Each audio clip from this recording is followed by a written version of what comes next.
seguimos en Psicologiando.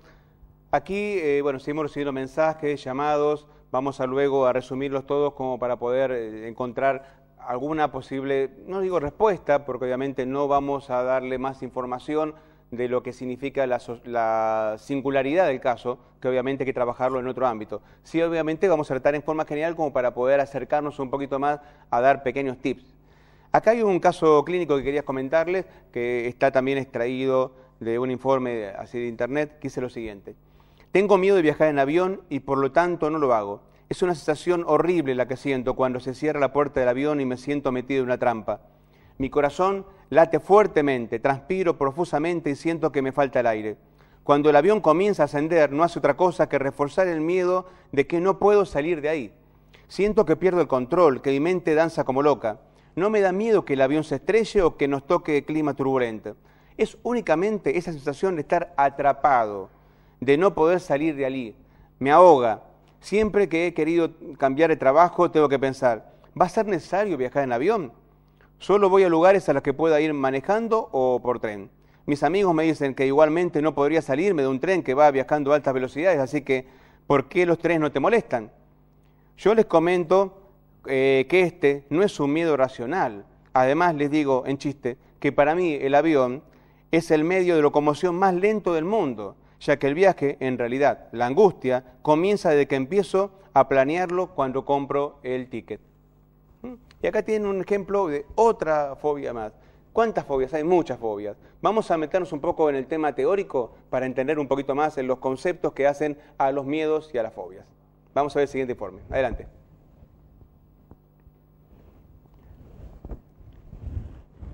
Acá particularmente los invito a que ustedes puedan leer cuáles son las diferencias básicas entre miedo y fobia. ¿Sí? Además de los que están leyendo, yo les diría que tengan en cuenta esto. La fobia es una sensación, como recién decíamos, irracional. Es un miedo que supera el miedo en sí, es algo que de por sí excede, digamos, la capacidad del control voluntario. La persona tiende a tener conductas evitativas ante esto. El miedo, por lo general, uno lo puede señalar. Uno dice, yo tengo miedo a esto o a aquello. Obviamente, la posibilidad de explicar o razonar algo es una de las razones que diferencian al miedo que a la fobia. Ven el siguiente cuadro, en donde ustedes también podrán comprobar de qué manera se diferencian miedos y fobias. El estímulo es mucho más peligroso, obviamente, en un caso que en otro, porque justamente lo que podemos comprender del caso es distinto. También el estímulo relacionado al disparador es totalmente distinto. Uno puede decir, tengo miedo a una araña. Ese miedo a la araña significa no me acerco, la miro de reojo. Si tengo puntería con una zapatilla, capaz que la puedo invocar, pero si uno dice, tengo aracnofobia, es un pánico, es directamente una sensación terrible donde la persona la evita. Y hay dos formas de evitarla, salir corriendo o hasta desmayarme como una forma de evitarlo. El control de... Seguimos con el cuadro anterior, por favor.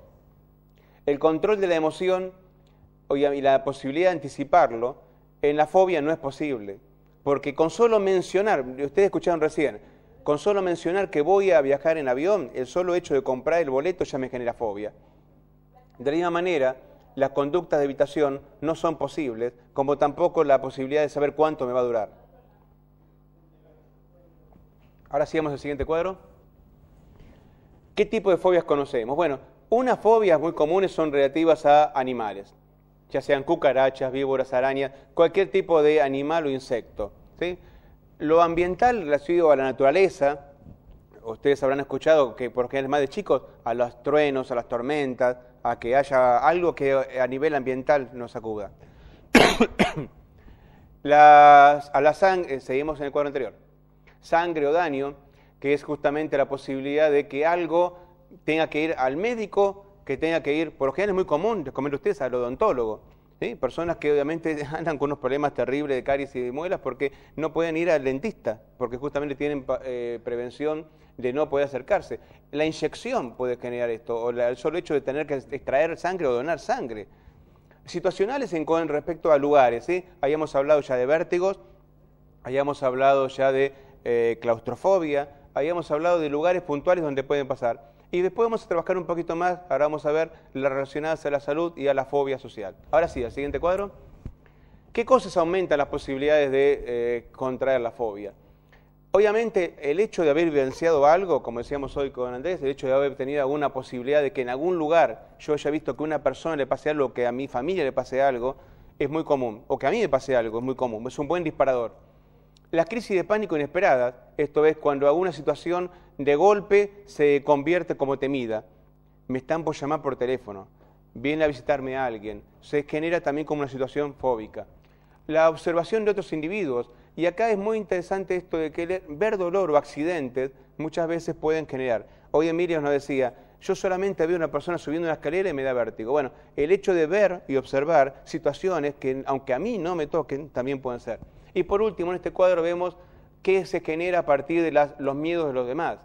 ¿Cuántas veces dicen, tenés cuidado con aquello otro, ¿no? Sobre todo los padres a los hijos? Obviamente, la transmisión de información puede ser un disparador fóbico. Vamos al siguiente cuadro. Vamos a diferenciar las fobias genéricas, las fobias específicas y las fobias sociales. Las fobias específicas son aquellas que se relacionan a ese miedo intenso, desproporcionado, en donde la proporción del estímulo y lo que provoca obviamente no es adecuada. Por lo general estas formas son mencionadas, como las que mencionamos recién, a lugares, objetos, personas, animales. Son bien relacionadas las fobias específicas, que son las que más vamos a trabajar y las que más estamos hablando. Vamos al siguiente cuadro. Acá tenemos un pequeño cuadrito que de alguna manera nos dice cómo funciona esto. Hay una ansiedad que empieza a venir. Esa crisis de ansiedad se transforma en ansiedad anticipatoria que de alguna manera se relaciona con algo que hay que evitar. Eso que hay que evitar, cuando uno está expuesto frente a esto, aumenta esa posibilidad de evitación y la persona comienza a tener las respuestas a este tipo de conductas con agorafobias, fobias simples, fobia social. Esto es, la posibilidad de evitarlo totalmente es no salir de mi casa. No salir de mi casa es la agorafobia. Las fobias simples, que son relacionadas a un objeto, y la fobia social, que es justamente la no posibilidad de estar en contacto con los demás. Son conductas de evitación que me permiten a mí justamente evitar eso que me viene como una especie de amenaza latente que viene cabalgando sobre un caballo que no conozco. En el siguiente cuadro vamos a recordar y diferenciar que muchas veces las fobias específicas se tienen que diferenciar de fobias sociales, se tienen que diferenciar de los trastornos obsesivos o compulsivos, se tienen que diferenciar de todo aquello que sea un estrés postraumático, es un accidente, un despido, la muerte de alguien, o cuando hay algo que se me viene como una amenaza de que está por pasar. Esto es, me están por despedir, está por morir alguien, ¿sí? Tenemos que diferenciar fundamentalmente esto. Bien, vamos a generar con esto justamente una información importante que se llama diagnóstico diferencial. No todos son fóbicos aquellos que sienten un temor a algo puntual. Esto es, si tenemos que trabajar con chicos, tenemos que suponer de que por lo menos durante 6 meses tenemos que observar esa conducta de evitación.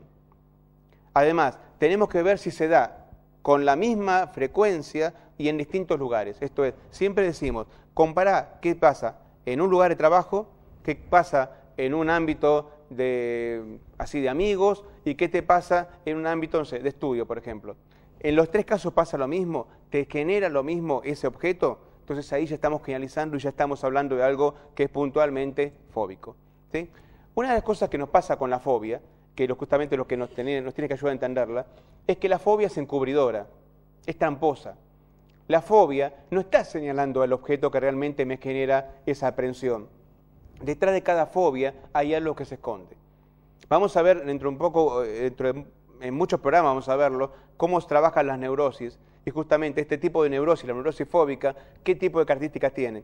Dentro de un rato voy a hacer un pequeño cuadrito para que lo podamos entender, pero recuerden esto, la fobia es encubridora, la fobia es tramposa, la fobia está usando un mecanismo de defensa que es desplazamiento.